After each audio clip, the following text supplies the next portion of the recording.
Olá, pessoal, tudo bem? Eu sou a Juliana Mutafi e hoje eu vou, com grande alegria, entrevistar a escritora Elisete Lisboa para a gente conhecer um pouco mais sobre as suas obras, sua escrita e o seu pensar sobre a literatura. Antes de apresentar a Elisete Lisboa, eu vou fazer a minha audiodescrição. Eu sou uma mulher branca, de cabelos compridos castanho escuro. Estou vestindo uma blusa branca com uma gola e atrás de mim tem uma estante com livros. A gente vai conversar hoje, então, com a Elisete Lisboa, que ela é mineira e mora em Belo Horizonte, formou-se em letras pela Universidade Federal de Minas Gerais e já publicou diversos livros pela editora Paulinas, que representa, né, uma editora pioneira nessa produção dos livros com braille. E entre os livros da Elisete Lisboa, a gente vai encontrar A Bruxa Mais Velha do Mundo, Enquanto João Garrancho Dorme, Que Será que a Bruxa Está Lavando, Cadê a Monstrinha, Firirim Fim Fim, entre outros. Hoje, os livros de Elisete Lisboa com duas escritas, chamado assim por ela, que são escritas comum, né, lado a lado com um braille. São de grande importância para a criação de uma escola inclusiva e de uma sociedade inclusiva. Seja muito bem-vinda, Elisete. Obrigada, Juliana. Você quer falar alguma coisa? A gente inicia a entrevista já, porque eu estou ansiosa para te ouvir. Não, agradecer o convite. Eu fico muito feliz por ter essa oportunidade de estar conversando com você, e falando de literatura infantil e de livro em duas escritas, de, né, livros que estão voltados aí para a inclusão. Perfeito. Então, vamos lá já, para não perder tempo.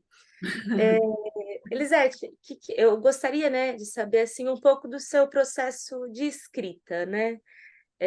Acho que seu primeiro livro, não tenho certeza, mas eles vão surgir ali por 2005. E eu queria saber como que é esse seu processo, como que ele surge, como que você idealiza a história e como é que você pensa a ilustração dos seus livros. Bom, aí são várias perguntas, Juliana. Vou tentar responder uma por uma. Bom, como surge a minha escrita, como é que eu idealizo as histórias, então, assim, né, como é que eu invento as histórias, né? Esse processo é muito complicado e assim, ele é muito diversificado, aliás. Para te falar a verdade, eu não sei como que é, eu só sei que acontece.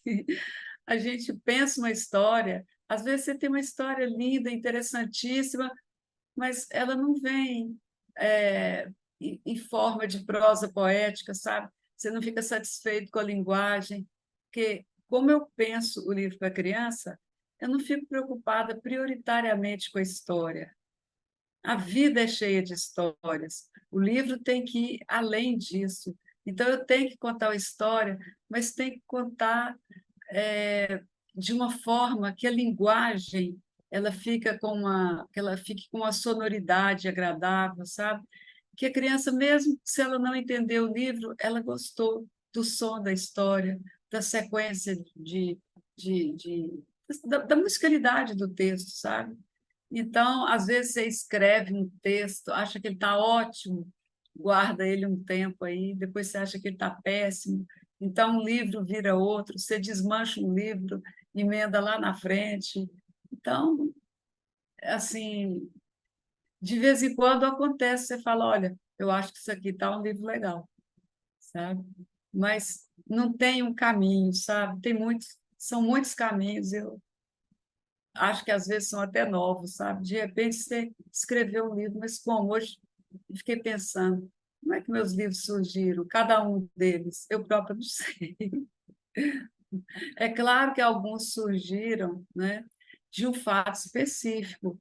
Às vezes acontece uma coisa na sua realidade, na sua vida cotidiana, e você fala, meu Deus, que coisa maravilhosa, né? As crianças, por exemplo, tem coisas que as crianças fazem e falam para você que você fala, meu Deus, isso é beleza demais. Aí te dá vontade de escrever sobre aquele fato, sobre aquele acontecimento, sobre aquela, né, sobre o que a criança te diz. Então, alguns livros meus surgiram de vivência com criança, sabe?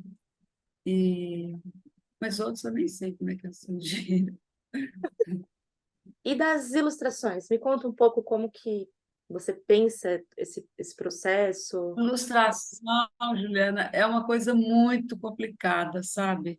É muito complicado ilustrar de forma tátil um livro, sabe? O livro, esse tipo de livro que, né, que são os livros que eu publico, então o ilustrador passa muito aperto, porque você pensa assim, eu vou desenhar um cavalo. Você tem garantia que a criança cega tem ideia como é um cavalo? Pode Não, ser né? que ela tenha ideia, já pegou num cavalinho de plástico, por exemplo, que pensar que ela já pegou num cavalo daquele tamanho também é difícil, né? Aquela mãozinha tão pequenininha. Ela pode já ter posto a mãozinha num cavalinho de plástico, por exemplo.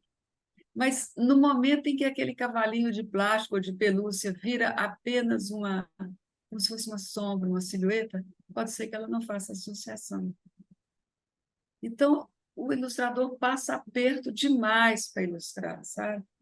Porque a criança tem muita dificuldade de ver desenho com as mãozinhas, e além da dificuldade, você não sabe qual que é a vivência dela, porque cada criança tem uma vivência, né? Tem um contato. Tem criança que se recusa muito a pôr a mãozinha nos objetos, sabe? Tem criança que gosta de pôr a mãozinha em tudo, mas é, na hora de ilustrar é um desafio. É um processo que você gosta de acompanhar. Nossa, necessariamente.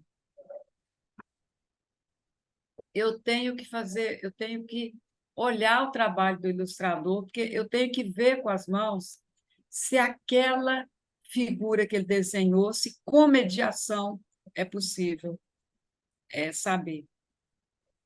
Você pode desenhar em alto relevo um tanto de coisa, e eu não ser capaz. Você pode ficar o dia inteiro explicando ali o que está desenhado, e eu não ser capaz de entender. Então, o meu pensamento é esse: o ilustrador tem que desenhar de tal maneira que, preferentemente, sem mediação, a criança consiga ver, mas obrigatoriamente que, com mediação, a criança possa entender. É Nossa, que sempre um bonito, né? desafio. E tem um detalhe também, sabe? Nas ilustrações, quanto mais em alto relevo elas são e mais trabalhadas, mais caro fica o livro. Ah, entendi. Tem um livro meu que as ilustrações foram feitas com papel camurça recortado e colado. Isso fica inviável na prática, né? Que é caro demais. Esse livro a gente tem ele no mercado ou ainda não? Ainda não, porque esse livro está representando o Brasil na Polônia agora, no concurso de livro tátil. Então, a gente só encaminha para o concurso um exemplar. Então, é nos desdobramentos que a gente vai ver se consegue produzir, mas como a ilustração dele é em alto relevo e ela é muito caro o processo, a gente não sabe nem qual vai ser a história desse livro. Entendi. Enfrenta esse desafio ainda, né? Mas, por outro lado, é legal você fazer um livro, obra de arte, mesmo que ele seja caro, mas para ele ficar aí como o que é possível fazer, sabe? Você não pode ser proibido de produzir esse tipo de livro. Agora, na prática, pode não funcionar. Entendi. Muito bom, obrigada, Elisete. E daí pensando, né, então, você está falando, né, dessa que é caro, né, essa produção desse livro, os que têm mais relevos, né? Daí eu queria saber como que surge, então, essa sua aproximação com a editora Paulinas, né? Que é a pioneira, né? Acho que a gente pode considerar como uma editora em larga escala pioneira na publicação de livros em braille, né? De onde vem essa parceria Livro boa? com duas escritas, né? Olha, está fazendo 20 anos agora, em 2023, quando eu mandei para Paulinas a sugestão da editora publicar esse tipo de livro.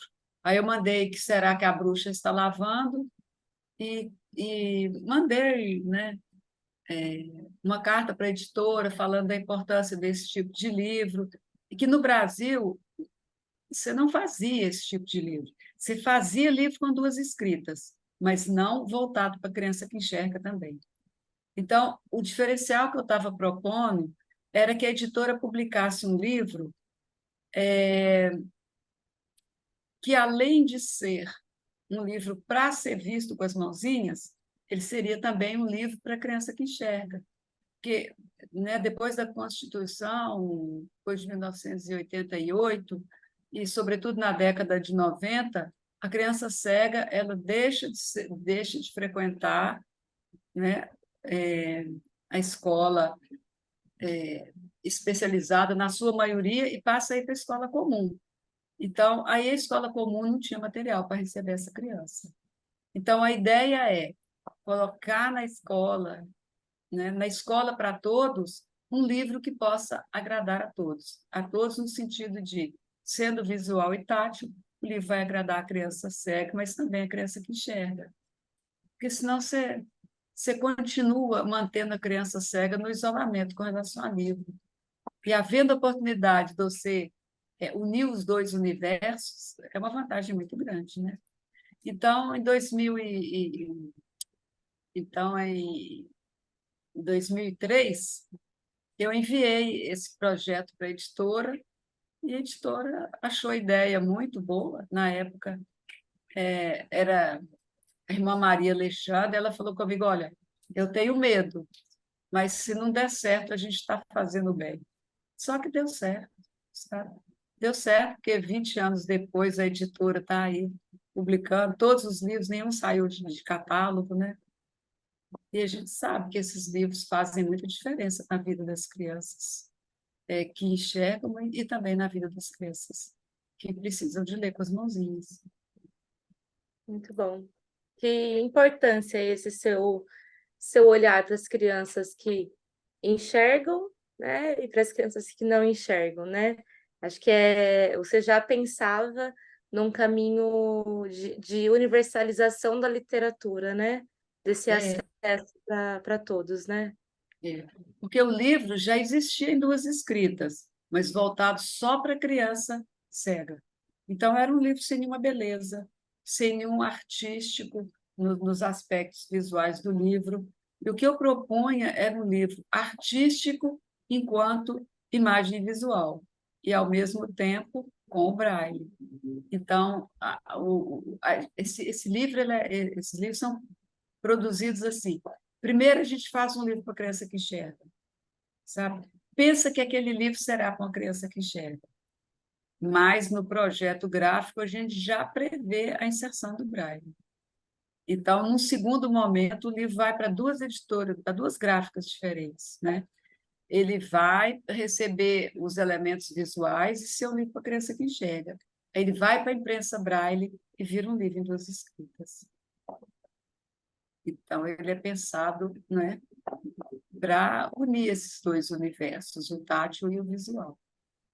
E a meninada que enxerga gosta, sabe? Eu sei, eu já trabalhei esse livro com as crianças em sala de aula.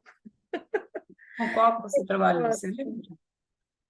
Eu trabalhei com que a Bruxa está lavando.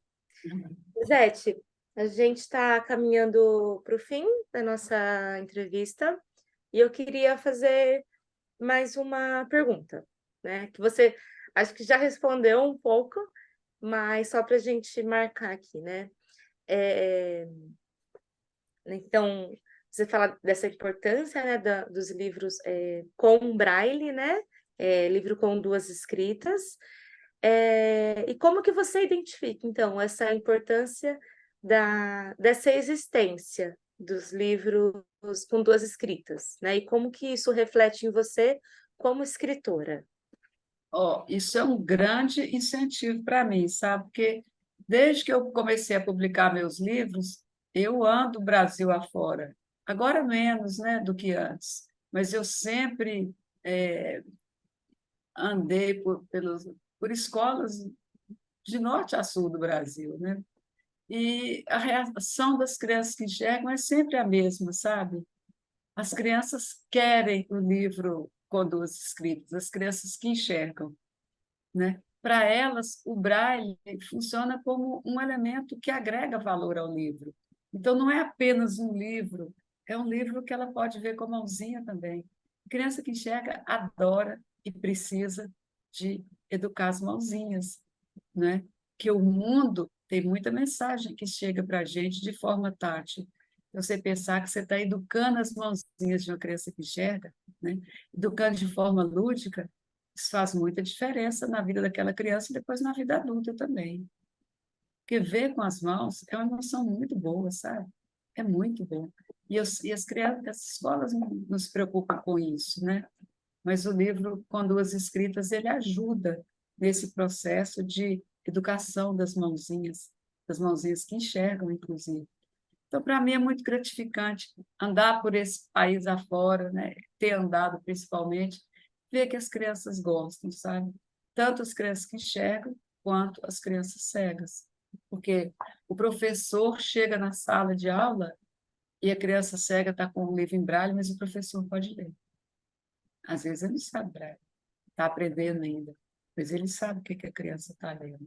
Isso acontece com o pai em casa, com a tia, né, com os familiares da criança cega. Então, é muito gratificante saber que isso dá certo, que é bem recebido, sabe? Pelos professores, pelas crianças que são, né, é, que têm visão normal e pelas crianças que têm dificuldade para ler, e precisam de estar lendo com as mãozinhas. Nossa, perfeito. Acho que eu saí aprendendo muito dessa entrevista e muito mais instigada a conhecer o programa de literatura e crítica literária.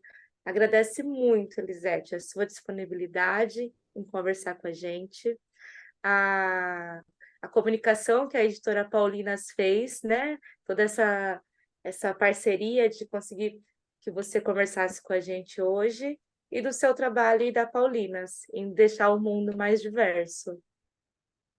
Eu é que agradeço demais, viu, Juliana? Agradeço muito, muito, muito. Muito obrigada e até breve, Elisete. Até breve. Com Deus.